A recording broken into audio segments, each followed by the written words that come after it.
ये सरप्राइजिंग है आपके लिए या फिर ये ऐसे ही होना था? मौलाना फजलुर रहमान ने आज जो फैसला किया है, ऑपोजिशन में बैठने का ऐलान किया है।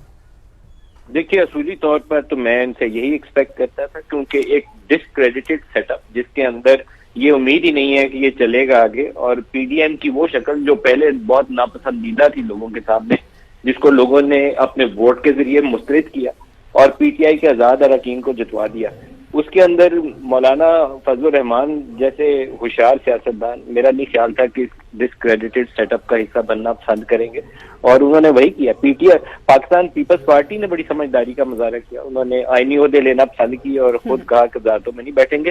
सिर्फ शहबाज शरीफ वह सियासतदान है जो वजीर आजम बनने पे तैयार है इस वक्त। बाकी जमातें देखें तो उन्होंने फैसला कर लिया, तो मौलाना से ऐसी ही तवक्को थी जो उन्होंने किया। कोई मुझे सरप्राइज एटलीस्ट नहीं हुआ जी। अच्छा, नदीम मलिक साहब, जिस तरह से मौलाना साहब ने कहा है कि नवाज शरीफ को मैं दावत देता हूं कि आए ऑपोजिशन में बैठते हैं, और साथ ही साथ उन्होंने कहा है कि किसी पार्टी से कोई इत्तेहाद नहीं होगा, आपको लगता है in any case Noon league को इस ऑप्शन पे गौर करना चाहिए? नून लीग करेगी नहीं इस ऑप्शन के ऊपर गौर। देखिए, उन्होंने 66 नशिस्तों के ऊपर कामयाबी का ऐलान कर दिया था, तो जब डेस्परेशन का लेवल ये हो कि 66 नशिस्तों के ऊपर फतह का जश्न मना रहे थे, तो उनसे आप ये क्यों तो रखते हैं कि वो अपोजिशन में बैठेंगे?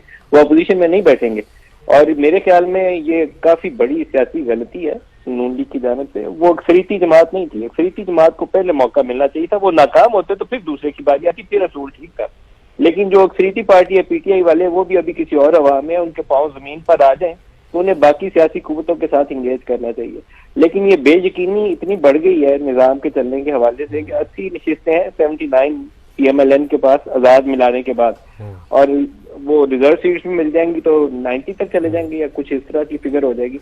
तो 90 वाली पार्टी 334 के ऐवान में हुकूमत चला रही होगी, माइनॉरिटी गवर्नमेंट। ये अकलीती हुकूमत होगी, ये सादा अक्सरियत नहीं होगी, सियासत होगी, और इनका चलना मरहूने के पास है। 17 नशिस्तें जो एमक्यूएम के पास हैं, इसके अलावा आईपीपी की 2 नशिस्तें, बाप पार्टी की, और इस तरीके से बाकी जो भी पॉसिबल एक नशिस्त कौमी असेंबली में होती है, वो इसको वोट देंगे तो इसकी तादाद पूरी होगी। जिस दिन उन्होंने कहा हम तुझे वोट नहीं देते, उस दिन खुदा हाफिज। तो ये निजाम इस तरह चलता तो तभी तक चलेगा जब तक एस्टेब्लिशमेंट इसको चलाएगी। जिस दिन उन्होंने हाथ उठाया, धड़ाम से जमीन पे गिरेगा मुंह के बल। ठीक है, बैरिस्टर मुनीफ फारूक साहब भी हमारे साथ मौजूद हैं, आपको भी वेलकम करता हूं। नदीम साहब, एक चीज़ मैं ज़रा आपसे कंफर्म करना चाह रहा था, पूछना चाह रहा था कि जो आज मौलाना फजलुर रहमान ने बहुत बड़ी बात भी की, उन्होंने कहा कि इस्टेब्लिशमेंट इंतखाबात को अगर शफाफ समझती है तो उनका 9 मई का बयानिया दफन हो चुका है, इसको कैसे देखते हैं आप?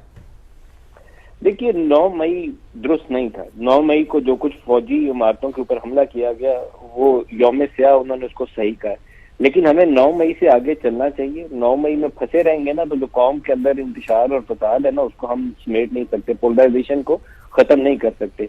लतीफ खोसा जिस हल्के से जीते हैं, जिना हाउस उसी इलाके के अंदर है, और वहाँ के लोगों ने लतीफ खोसा साहब को वोट दिया है। इसका मतलब यह है कि उन्होंने उस चीज से आगे चलना पसंद किया।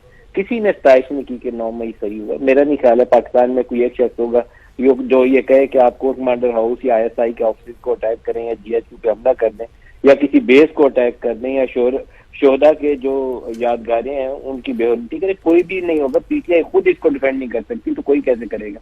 तो इससे हमें आगे चलना चाहिए, और उसके लिए हमारे सारे बड़ों को एस्टेब्लिशमेंट समेत गौर करना चाहिए कि 9 मई से हमें आगे चलना है। ये पोलराइजेशन पाकिस्तान को तकसीम की तरफ ले जाती है, इकट्ठा नहीं करती।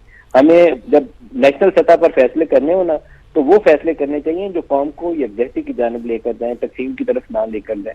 तो मेरा ख्याल है कि हमें आगे चलना चाहिए। मौलाना फजलुर रहमान वहाँ जो इशारों किनारों में जो बात एस्टेब्लिशमेंट को कह के गए हैं, वो ये कह के गए हैं कि आपके 9 मई के बयानिए के बावजूद पीटीआई जीत गई है, तो लोगों ने उनको वोट दिया, तो मूव ऑन। मेरे ख्याल में सबको उससे आगे चलना चाहिए, कोई बुराई नहीं है इसके अंदर जी।